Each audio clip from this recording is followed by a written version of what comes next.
मैं निरंजन पोद्दार जी को इन करते हुए उनसे जानूंगा कि क्या ये सत्ता विरोधी लहर नहीं थी। और बड़ा एक गंभीर सवाल ये छत्तीसगढ़ को टच करते हुए राजस्थान पर आऊंगा। छत्तीसगढ़ को लेकर यह कहा गया कि कांग्रेस की भूपेश बघेल सरकार ने लगातार ऐसी योजनाएं जनता को दी जिसको लेकर उनकी सराहना होती रही। अब राजस्थान का अगर जिक्र करें, सोशल स्कीम्स और गारंटीज जिस तरीके से दी गई, उसका क्या कारण आप निरंजन पोद्दार जी मानते हैं कि राजस्थान की जनता ने उसको अस्वीकार कर दिया? देखिए रविंद्र जी, अगर इसको आप एक विस्तृत स्वरूप में देखेंगे तो आपको एक ही चीज दिखेगी। मैं अगर इसको राजस्थान और ये अन्य अन्य तरीके से देखेंगे तो बहुत लंबा हो जाएगा, लेकिन विस्तार में अगर आप देखेंगे तो आपको एक चीज नजर आएगी और वो है विश्वास जनता का। और मैं आपको एक चीज बताना चाह रहा हूं कि जिस तरीके से कुछ लोगों का, यानी कि कुछ हजार लोगों का जो प्रोपेगेंडा गैंग मिलकर के और इस देश के अंदर प्रधानमंत्री जी के बारे में जिस तरीके से प्रोपेगेंडा किया गया, जैसे आपने सुना होगा जॉर्ज सोरोस ने कहा था कि हम नरेंद्र मोदी को हटाने के लिए $10 मिलियन खर्च करेंगे। तो कहने का तात्पर्य यह है कि वो प्रोपेगेंडा गैंग जो है वो कहीं ना कहीं फैल हुआ और जो जनता का भरोसा है वो कहीं ना कहीं जीता। और सबसे बड़ी बात क्या है कि एक तरफ आप देखेंगे कि जिस व्यक्ति ने देश को अपना परिवार मान लिया और दूसरी तरफ आप देखेंगे एक परिवार को पूरा देश मान लिया, तो कहीं ना कहीं फर्क यहाँ व्यक्ति और संगठन से ऊपर मैं उन योजनाओं की बात कर रहा हूं जिसमें बिजली फ्री मिलती है, जिसमें बसों में किराया महिलाओं का आधा हो जाता है, जिसमें और भी इस तरह की कई सारी योजनाएं आती हैं। सिलेंडर की बात कर लीजिए, 500 रुपए में उज्ज्वला योजना के तहत दिया जाता है। जॉब की गारंटी, मिनिमम गारंटी वहां पर दी जाती है, जिलों की बौछार कर दी जाती है। तो ये सोशल सिक्योरिटी स्कीम जिनको पूरे देश में लागू करने की बात मुख्यमंत्री कह रहे थे, तो ये क्यों नकार दी गई हैं जनता की तरफ से? बड़ी बात और बड़ा सवाल ये है, क्या विकास के दम पर, विकास के बल पर चुनाव लड़ा और जीता नहीं जा सकता है? देखिए रविंद्र जी, एक होता है विकास, जो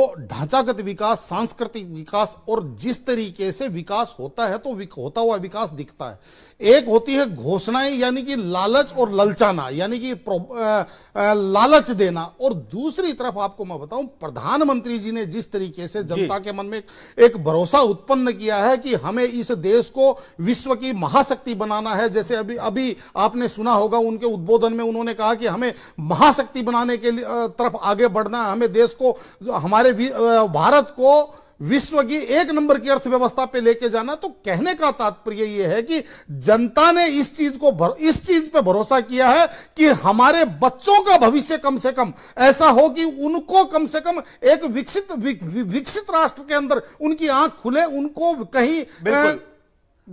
निरंजन जी आप जवाब दीजिए, इतने में रुक करूंगा। रविंद्र जी, ये पहले ही संभावित था कि हार के बाद में अशोक गहलोत जी को कहीं ना कहीं बलिदान किया जाएगा, और मेरे हिसाब से बलिदान की शुरुआत हो गई है। और इसके पीछे कौन कौन लोग हैं ये भी आपके सामने आ जाएंगे, क्योंकि जिस तरीके से अशोक गहलोत जी के साथ पिछले 5 वर्षों के अंदर जो छीना झपटी चलती रही है वहां पे सरकार की, और उसके बाद लोकेश शर्मा हमारे साथ जुड़ चुके हैं इस वक्त फोन लाइन पर। लोकेश जी आपका स्वागत है न्यूज 18 राजस्थान पर। निरंजन पोद्दार भी हमारे साथ यहाँ पर राजनीतिक विश्लेषक हैं, वो भी कुछ आपसे बात करना चाह रहे हैं। लोकेश जी, शर्मा जी, राजस्थान के अंदर तो मान लीजिए अशोक गहलोत जी की वजह से लुटिया डूब गई, अगर मैं आपकी बात को मानूं तो। लेकिन जिस तरीके से छत्तीसगढ़ के अंदर भूपेश बघेल जी को पूरा फ्री हैंड दे रखा था, और भूपेश बघेल जी ये कहते थे कि हमने 5 साल बहुत अच्छी योजनाएं और बहुत अच्छी सरकार चलाई। और वैसे ही मध्य प्रदेश की बात करें तो कमलनाथ जी के पास पूरा स्पेस था, पूरा उनके पास सारा का सारा कंट्रोल कमलनाथ जी के पास था। और उसके बावजूद अगर 19 साल की एंटी इनकम्बेंसी के बाद में मध्य प्रदेश के अंदर इतनी बड़ी मेजोरिटी और छत्तीसगढ़ के अंदर इतनी बड़ी मेजोरिटी, तो क्या वहां पे भी कोई अशोक गहलोत जी की त्रुटि रही है, या कहीं पूरी की पूरी कांग्रेस को बैठ करके सोचने का कोई मेरे हिसाब से यहां पे जरूरत है अभी? सभी के लिए जरूरी है कि कैसे वापस रिवाइव किया जाए, लेकिन मैं राजस्थान के ही बारे में आपको बता सकता हूं सर। ना तो मैं छत्तीसगढ़ के बारे में ज्यादा जानकारी रखता हूं, ना ही मुझे मध्य प्रदेश के बारे में ज्यादा जानकारी है। मैंने तो यहाँ का जो घटनाक्रम जिस रूप में हुआ उसी के बारे में सच्चाई व्यक्त की। शर्मा जी, एक सवाल और था, मैं निरंजन पोद्दार बोल रहा हूँ। हाँ निरंजन जी, एक सवाल और था कि जिस तरीके से अभी रंधावा जी लगातार राजस्थान में कैंप कर रहे थे। 25 सितंबर की घटना के बाद में जैसे ही रंधावा जी वहां के प्रभारी बने, वो लगातार कैंप कर रहे थे। तो रंधावा जी भी अंधेरे में थे और रंधावा जी मिले हुए थे अशोक गहलोत जी से, जो आपकी बात नहीं समझ पा रहे थे, आपकी बात वो भी नहीं सुन रहे थे। देखिए, मैं एक बात बड़ी स्पष्टता से कहना चाहता हूं कि जो भी लोग यहाँ आए,